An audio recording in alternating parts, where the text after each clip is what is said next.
Caleb, it's great to have you. Do you mind just jumping into an introduction and then educate us? Yeah, so I'm Caleb Whittle. I'm head of marketing at Private Auto. Just started there a couple months ago, and been in marketing most of my career.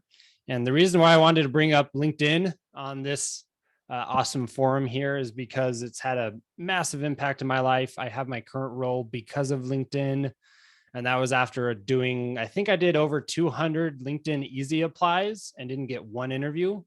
But then I had 20 interviews in the same time period, all from connections from LinkedIn or people I knew through LinkedIn.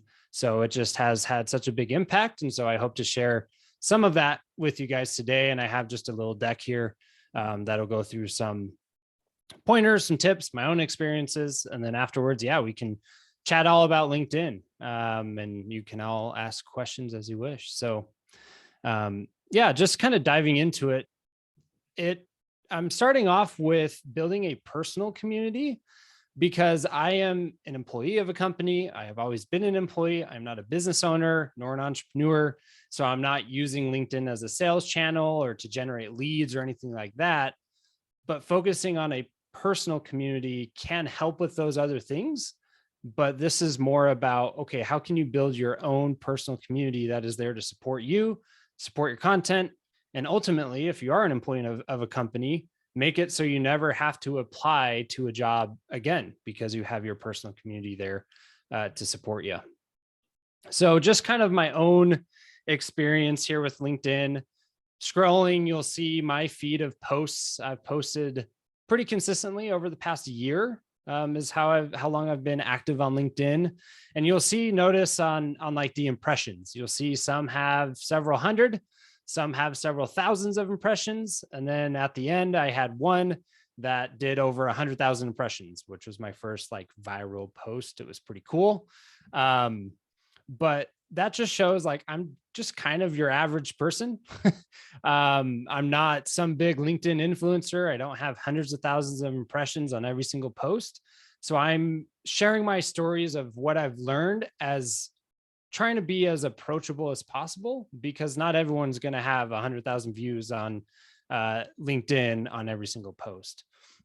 And because of LinkedIn, I launched a podcast called Everyday Entrepreneurs because of these connections that I had that are amazing. And I wanted to tell their story. And so I created a podcast to tell their story. And then that last picture there is a LinkedIn dinner that this guy, Sam, hosted, and over 20 people showed up. Most of us just knew each other from LinkedIn, and it was awesome to just get together and build a relationship, build connections. And that's kind of the impact LinkedIn has had on my life. So I want to kick it back all the way to some of you, I'm sure, are at different stages of LinkedIn. Maybe you just use it just to update your job profiles. Maybe you use it just to see what your coworkers are up to. Some of you have maybe started posting. Others are maybe posting more consistently than I am. But for those of you who haven't started posting, I want to give this quick template. Just think 10, 10, 10. Spend 10 minutes engaging with other people's content. So that'll give you some ideas of what people are talking about. And then you spend 10 minutes writing your own posts. And the reason you want to post is because that puts you in the top 1% of people on LinkedIn, which is pretty cool. If you've ever wanted to be in the top 1% of something, it's pretty easy to do on LinkedIn because all you have to do is post. And then after that, spend 10 minutes connecting with others. And that means engaging comments on your own posts. And then people who comment on your post, you then go in and send them a connection request. And it's super easy. You just do the connection request, type in a message, and just say, hey, thanks for engaging with my post. Would love to connect. That's as simple as it needs to be. There's this thing on LinkedIn called pitch slapping. Don't do that. It's where your first message is a pitch for your company. Don't ever do that. You want to always build relationships. And so hence this thought of building a personal network and a personal community.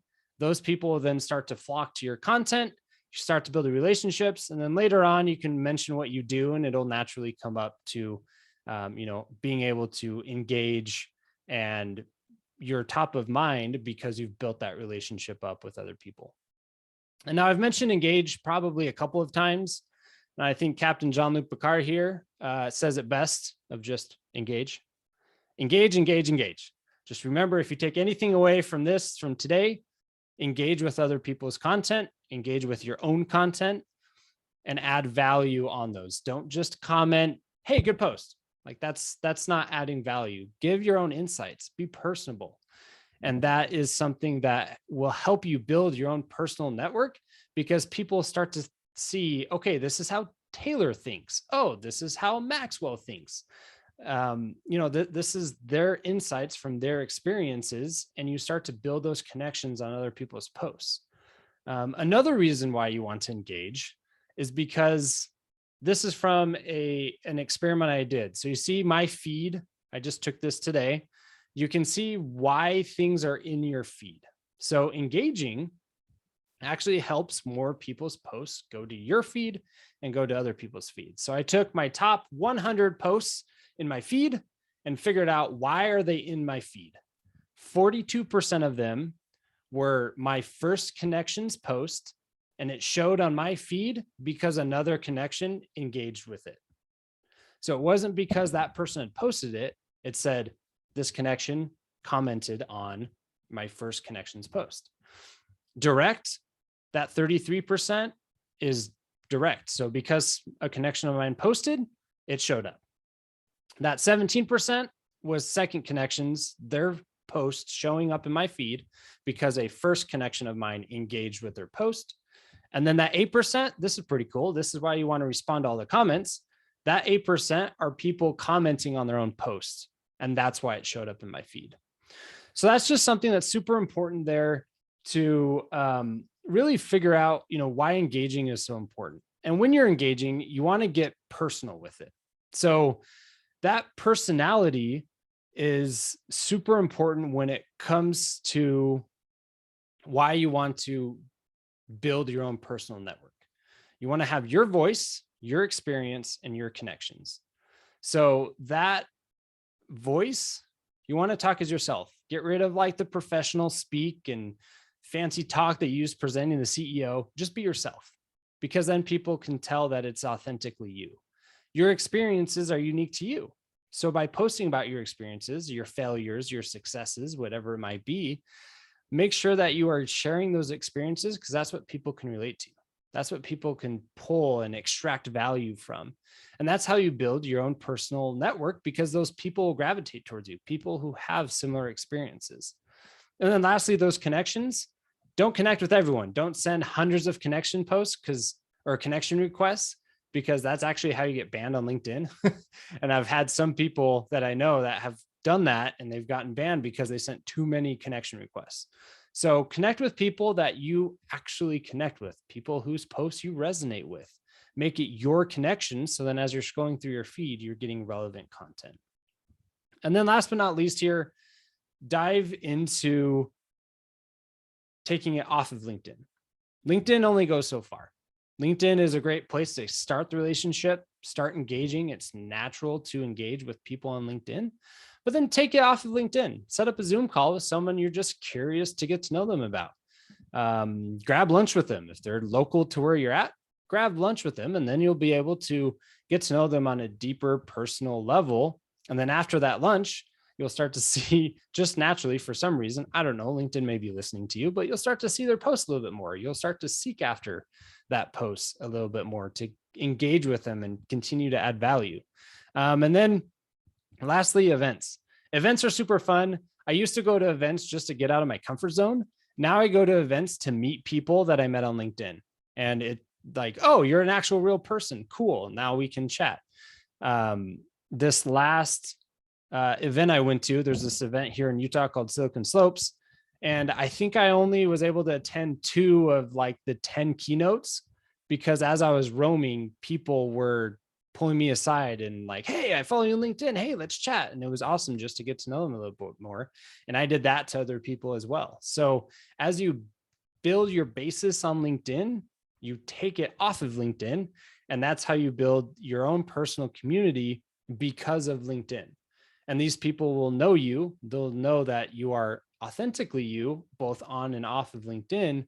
And then you'll be able to build that personal community there. So, to wrap it up here, I did include, and I'll be sure to share this with everyone as well, some people to follow, because these are people that have inspired me and where I get some of my LinkedIn content from. And they have some really great free resources. I want to highlight this first one, Jos Valles. He takes like the aggregator approach. He'll revise like thousands of LinkedIn posts, top LinkedIn posts, and see what works.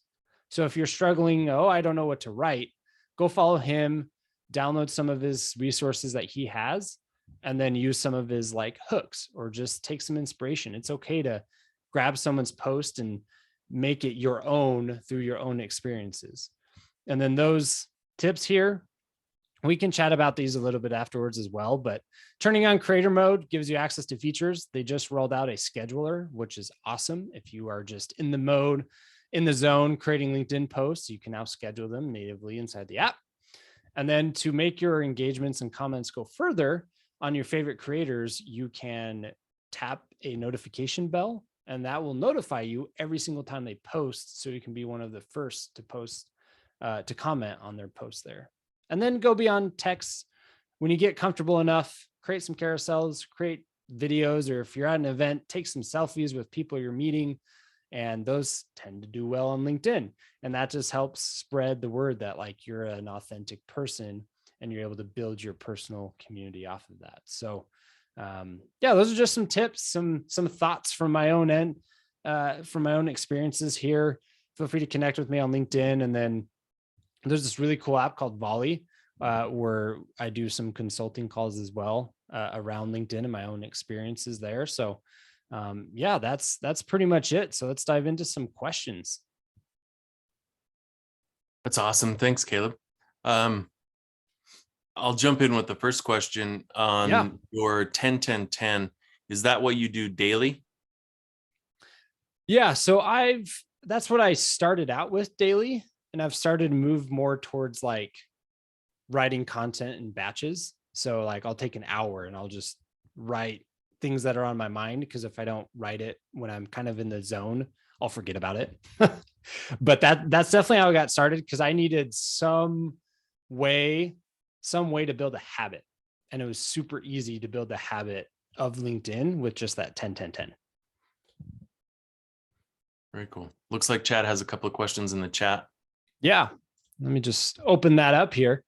How do you measure how you're doing on LinkedIn? Do you have a way to track how growing your personal following translate to company recognition?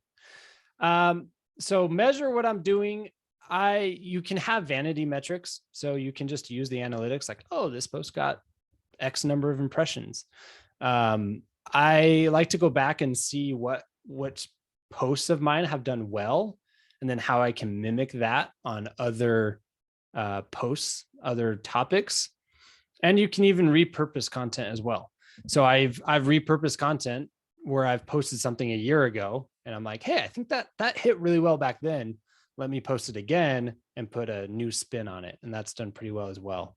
As far as company recognition, that has come in my own way, people recognizing Private Auto now, or asking me questions about what I do for work because of my headline. But it has had a bigger impact on me through other people on LinkedIn. So there's this guy, Levi Lindsay, used to work for Kizik. I now own 5 pairs of Kiziks because of his posts. And he only posted about Kizik every now and then. But I knew he worked at Kizik.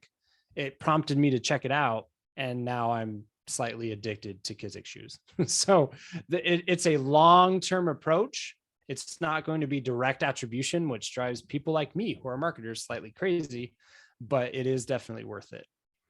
Another question here about how long were you building on LinkedIn before you felt like you had a solid presence? I would say probably about 3 to 4 months, I think, is where I started to feel good. And it's because of how I started. I started because I was looking for a new job. And I was like, hey, I think I should probably be active on LinkedIn. And I wasn't really paying attention to like what stuck. And then once I kind of got more hooked and was like, I'm actually building like authentic connections here. that's when I started really honing in kind of what I do. And that's where it started to pick up some steam. Will you send connections to people just based on their post, or will you try to interact with them first, or both? I always recommend engaging first. You don't want the connection request to be the first time they've seen your profile picture. It works. I have done it. If there are some people where I'm just like, oh, I really want to follow this person, I'll just send them a connection request and just be like, hey, no spam. Just thought you're awesome. Want your content more present, like want to have your content more present in my feed. And then they'll accept the connection request. Or by doing that, if they have creator mode on, I'll follow them and then I'll be able to get that. But if you engage more, then they're more likely to accept your connection because they've seen your comments on their posts. Next question here. Do you suggest figuring out how to sneak a poll in your post? Ah, yes, polls. Those have had ups and downs as far as LinkedIn, but polls are great. That's how I started my podcast. I have a podcast on entrepreneurship, and I just did a poll. Hey, have you ever heard of entrepreneurship? Most people hadn't. And so I was like, okay, now who are some entrepreneurs that you know? And then like, do you know any entrepreneurs? So polls are great. Use them sparingly. It will be my advice there. Use them sparingly. Use them when you really want some good details, but don't have a poll every day. Then people get tired and your engagement will start to go down on polls. But they are a great way to boost engagement because your lurkers in the background will vote on polls, but they may not engage with your post. So I would say, yeah, keep using posts. Another question here, is there a broad number of contacts one has which shows industry authority? That can depend. So for like, I guess clarification. So like, is there a number of contacts like just, okay, you have this many followers and then you have industry authority? I would say it depends. Like it depends on the industry. I think it more matters what you're posting about. And that's how you're able to show industry authority, show that you have experience, is you posting about your experience in the industry and lessons you've taken away and ways you're able to show people, hey, here are some tips based on my time in the industry. That'll give you more authority than just straight up followers, because there are some like LinkedIn hacks that you can increase your following with I don't really like those because they're not authentic and I don't know all of my connections and followers. So that's kind of my point there. Man, these are great questions. You mentioned adding value. What is your experience on what is perceived by others as adding value? Value is subjective. So that's kind of my first thought. There's value subjective. So it depends on what your niche is. So if you talk mostly about marketing and tech, then value would be giving tips to help others in their journey as a marketer in tech. And so that can be, hey, here's my insight from 5 years of doing this. And here's how you want to grow as a marketer in tech. Or like that value adding content is what will help someone in their career, in their life, in what they're struggling with. That's what I consider as value, is something that helps someone else because of what you posted. But like I said, value is subjective. So it just depends on who's reading your post, if they find it valuable or not. But some of the most viral ones that I've seen were people straight up just saying, this is what I've done. These were the results. Here's what I learned. Here's what I recommend. And because they did all that recommendation in their post, a lot of people found that valuable. Let's see. The next question here. Do you post your content on other social media platforms like YouTube? Do you repurpose that content on LinkedIn? This is a bad question for me because I have gone away from other social media platforms. LinkedIn is the only one where I consider myself active on. But I have seen success for other people doing that. So you'll notice as you're scrolling through LinkedIn, a lot of people screenshot their tweets, that they do. There's a lot of like, they use that because it's an image, but it's an image of text. And so they'll repurpose content from Twitter or a Twitter thread on their LinkedIn. I've also seen it successful with like podcasts or live streaming. They'll live stream across all platforms. And then LinkedIn is just one area that they're able to discover that content. But the LinkedIn audience, you want to make sure you're appealing to the right audience on LinkedIn. It's a little bit more professional, a little bit, you're not going to interact with as many people who aren't business minded on LinkedIn. So I think that's where you want to make sure you differentiate or you repurpose, is that it's geared towards LinkedIn audiences. And that was the last question in the chat. So if anyone else has any other questions, I'm happy to answer them. Hopefully you've extracted some value here.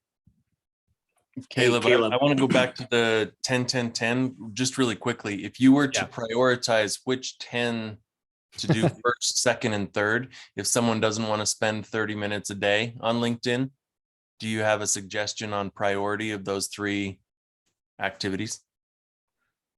If you don't have 30 minutes, just reduce the time in each, because all 3 are super important.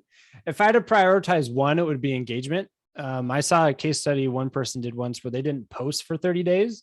All they did was engage with other creators and comments and all of that stuff, but they never posted.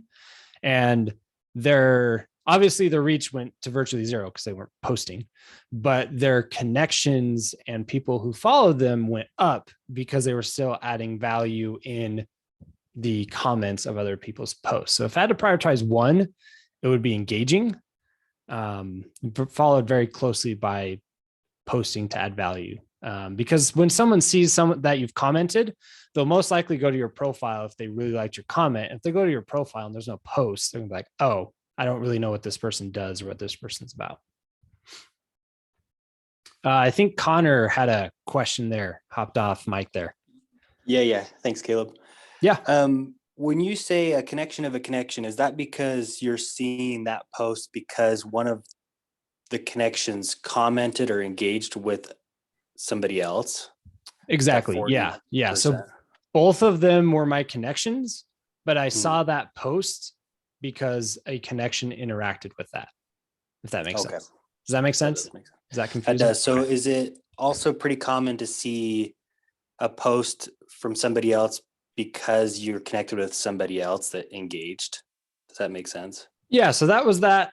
I think it was like 17%. It was that second or that third percentage there. They were kind of third on that it was someone who's connected with someone. Gotcha. You see their post because they commented on it or engaged on it. Hey, thanks for clarifying. Yeah.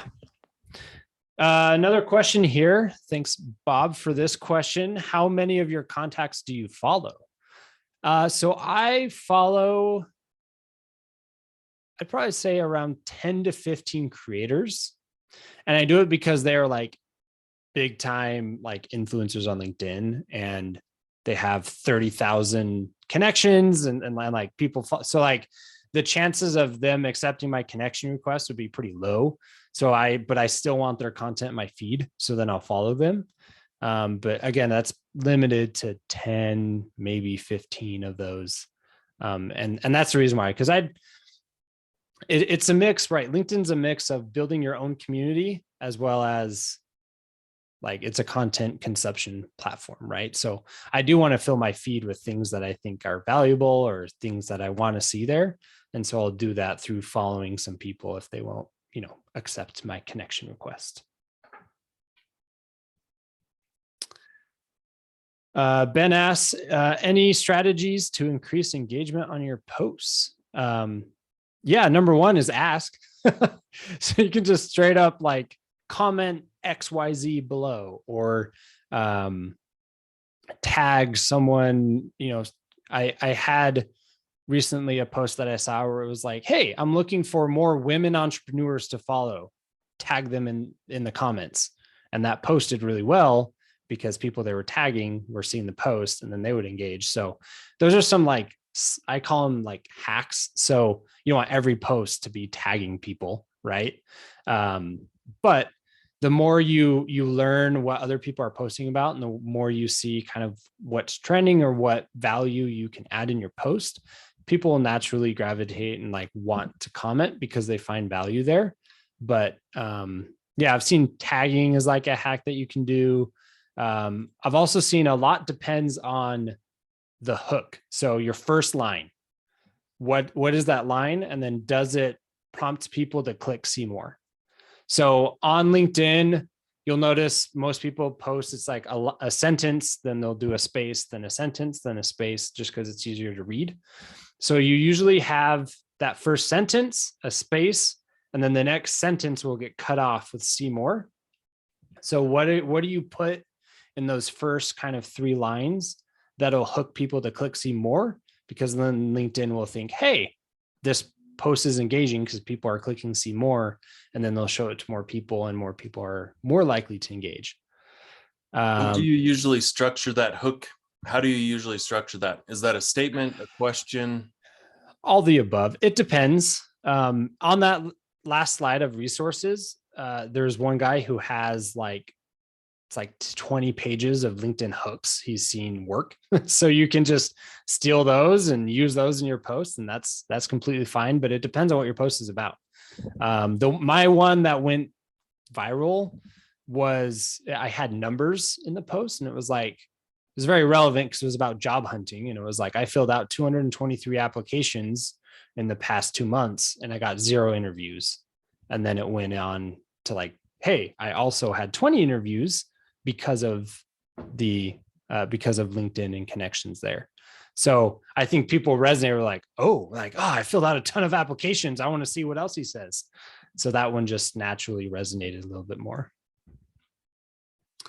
All right, this is a good one. So Corey says, how do you avoid pitch slapping if you've never posted before?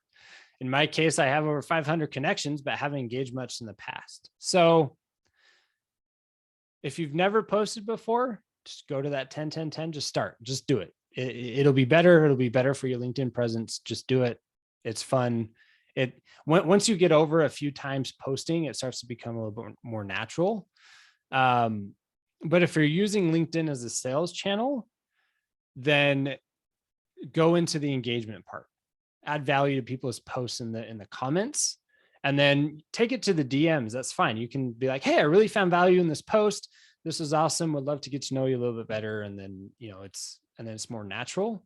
And then after a few other DMs or a few other posts start to see you, then you can, if it's natural, you can then just put a plug, or you can even plug your company in the comments. I've seen that done successfully before, where it does naturally fit into the topic of the post. If it doesn't naturally fit in, it's going to be the same as like cold calling or cold email people, where it's like, I hope this sticks. And then you won't get much of a reaction. So I hope that helps. I'm not super educated on like the pitching and sales side of LinkedIn because I don't use it. I'm not selling anything. So there are some of those resources I put in there. Those may be better people to follow for that. Another question here, and I think this may be last. We have 2 more minutes. Will creating provocative content strengthen or undermine your personal brand over the long term? It depends on if your personality is provocative. So if you want to just stir up some commotion on LinkedIn, by all means do it. I've followed some people who are like butting heads right now, and it's really fun to watch because they're trying to like hit over a certain number of followers together, and like they're just butting heads, but it's all in good fun. I would say use it sparingly, but if it's your personality and when someone hops on a call with you and they get the same type of content, same type of speech from you, then by all means do it, because that's your authentic self. You're just a provocative person, and just go for it. But I would say, yeah, like use it sparingly unless it's your personality. Okay, last question here from Alexandrina. What is your biggest argument why people need to use LinkedIn?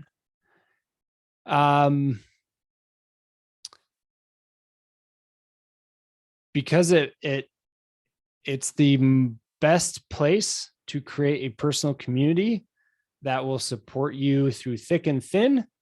And if you're an employee, make it so you never have to apply to a job again.